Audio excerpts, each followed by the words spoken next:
Hi everyone, welcome to the week. We're going to learn fourth and fifth declensions, which are our final declensions. So just to review, we haven't talked about declensions in a while. Declensions are just ways of organizing nouns. Remember, we've learned first, second, and third. If English had declensions, which it doesn't really, but if it did, i.e. if we organize English nouns, an easy way to do it might be the way they form their plurals, right? So in this column here, you've got nouns that add s to make a plural.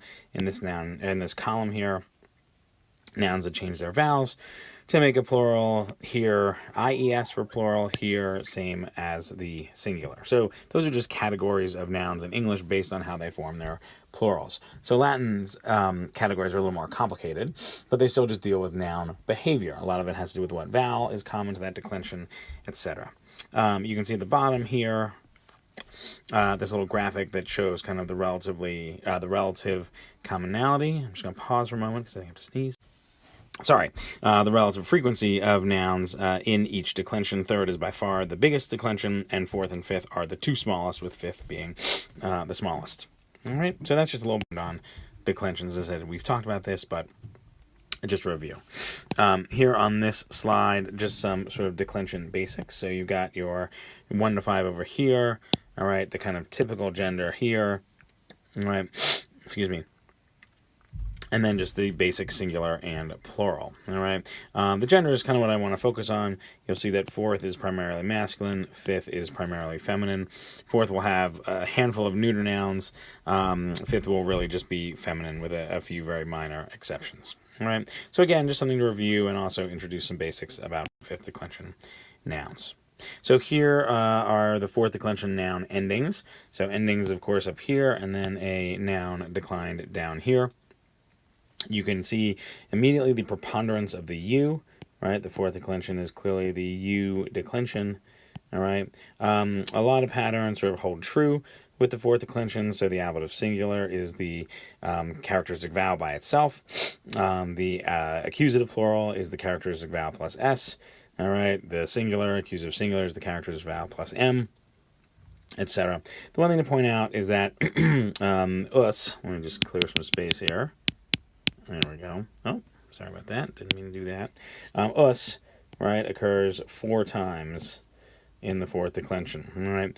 You might notice that all of them but the nominative have that little long mark. So technically from a pronunciation standpoint, those long U's are us, right? And the short U is us. So if I were to read out the endings, us, nominative singular, us, genitive singular, ui, u, us, nominative plural, ibus, us, accusative plural, ibus. And then in the noun, senatus, senatus, senatui, senatum, senatu, senatus, senatuum, senatibus, senatus, senatibus. All right. So there are a couple of these feminine fourth declension nouns. Just something to note. Domus is, domus and manus are by far the most common of those three. Norris comes up fairly infrequently. All right. Yeah, and then those are things, the rest you can read on your own. Nothing too essential. All right. Here's the fourth declension neuter. It's still with the U, but essentially with the consonants taken away, at least in the singular. A colleague of mine calls this the monkey declension, right? So it's oo, oos, oo, oo, oo. It's a monkey joke. And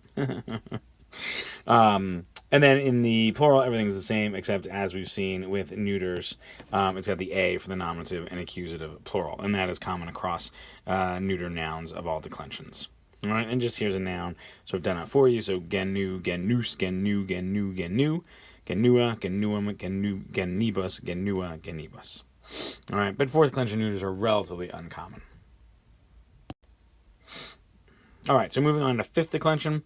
Similarly, the fifth declension is the E declension, and you can see E running through the endings. The plural is, as I said, somewhat predictable. The one difference is that dative and ablative plural becomes abus, where in other declensions it stays ebus. All right, and then down here is a fifth declension noun declined for you. So these are endings that you're going to have to know, that you're going to have to learn. As I said, though, don't necessarily think of them as, 10 new endings per declension.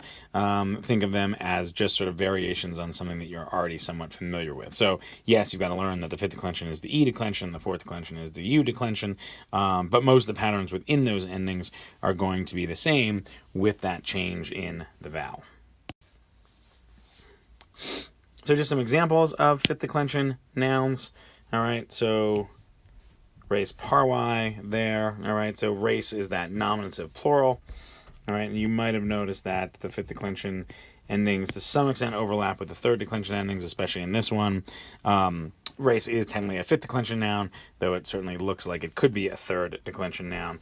The important thing, the thing I want to point out, is that these two agree. Res parvae agree. So as res is nominative feminine plural, so is... Sorry about that. Just the res parvae agree. They're both nominative plural. All right, here is another example. Scientia vera cum fide pura. All right, so again, fide is that ablative singular, all right, of a fifth declension now, but also pura, right, first declension ending, but they're both ablative singular feminine, and that's the important part. They agree. All right, and one more. Where to go? Oh, there it is, right at the bottom there, it's in the middle of my thing. So rebus, all right, and that is that dative or ablative plural in action, and in this case, most likely ablative, but really could be dative as well. It could either be by means of study and honest things, or for studies and honest things. Probably ablative, though. All right, so there's that ablative plural in action. All right, so here is a little exercise. You're just changing the number of the fourth and fifth declension nouns. So if it's singular, make it plural. If it's plural, make it singular. All right, so number 10, manuum, that double U is going to be genitive plural, so I need to make it genitive singular. So that's going to be manus. All right, and then number 5, facies.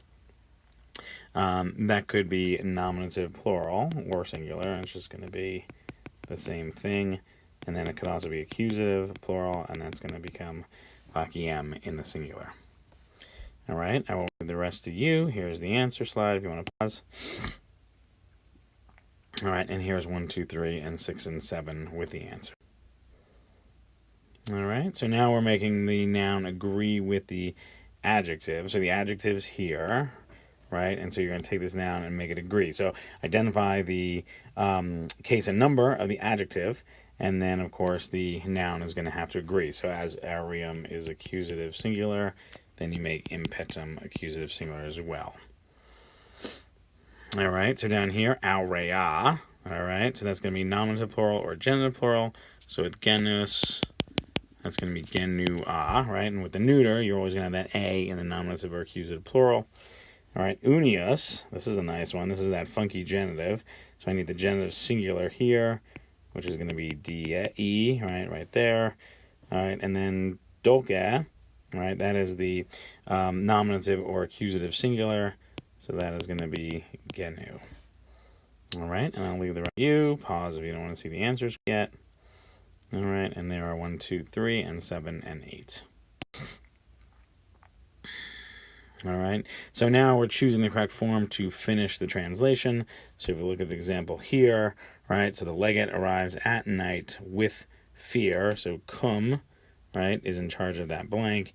And so after cum, you're going to need the ablative. So that is the correct one, and then the translation. All right, so I'll do number 9. Number 10 is kind of blocked by my little control panel there. All right, so the enemy saw blank in somebody's eyes, their eyes, something. So, saw something. I need an accusative direct object. That's going to be metum. All right, and then the enemy saw fear in, sorry about that, saw fear in their eyes. All right, and I'll do number 8. So the god, grabbed the garden, manui, manuum, manibus, or the tree, I should say. Sorry, not the garden. So I've got a subject, I've got a direct object. What I don't have is how he grabbed the tree. So the god grabbed the tree with his hands. All right. So the god grabbed the tree with his hands. All right, and I will leave the rest for you. Didn't skip anything. Oh, right, I did skip that. So I'm sorry about that. All right, so here's numbers 1 to 5 done. All right, and that's the summatives. All right, so you're just identifying the nouns by case, number, and gender. All right, so include all possibilities if there is more than one. So for instance, number 1, that's going to be genitive, singular, nominative, plural, accusative, plural. All right, that long US. All right, spay, it's going to be genitive, singular, or dative, singular. Fluctibus, dative, plural, or ablative, plural. All right, so I'll leave the rest to you.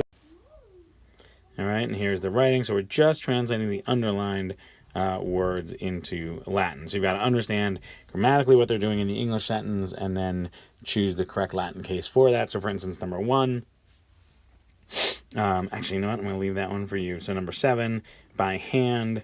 All right, that's going to be our ablative. That's what the by is.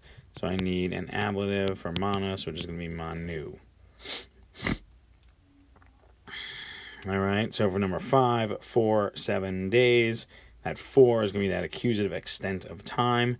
No preposition, but accusative. So septem, which is the word for 7. And then days is dies. And then off it goes. All right, so that is it for this week. Please email me if you have any questions, and I will be here next week. Thanks.